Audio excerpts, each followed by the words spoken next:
Rencana pemilihan dengan proporsional tertutup yang diuji materi di Mahkamah Konstitusi ditentang partai politik karena dinilai melanggar kebebasan berdaulat bagi warga negara.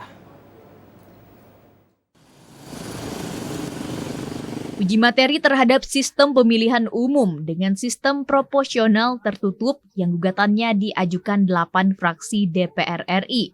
Salah satu partai yang tidak menyetujui adanya sistem pemilu dengan proporsional tertutup adalah Partai Golkar.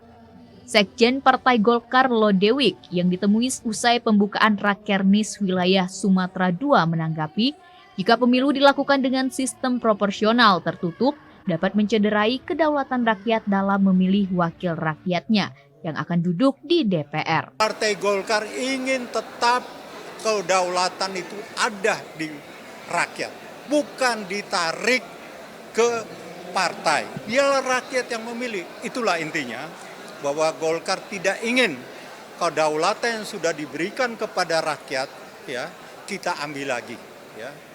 Tetap kita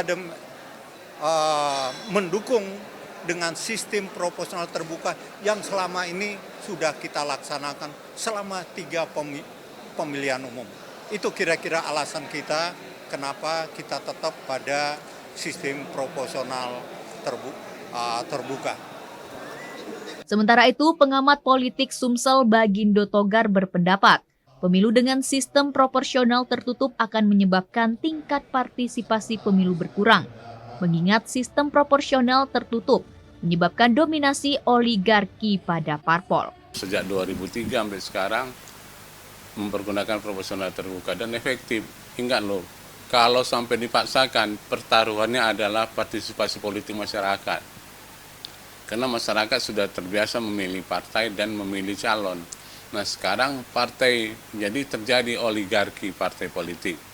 Oligarki politik artinya elit yang penentu segalanya, bukan para kader, para caleg, dan para pendukung atau simpatisan. Dan uji materi sistem proporsional tertutup tengah dilakukan di Mahkamah Konstitusi.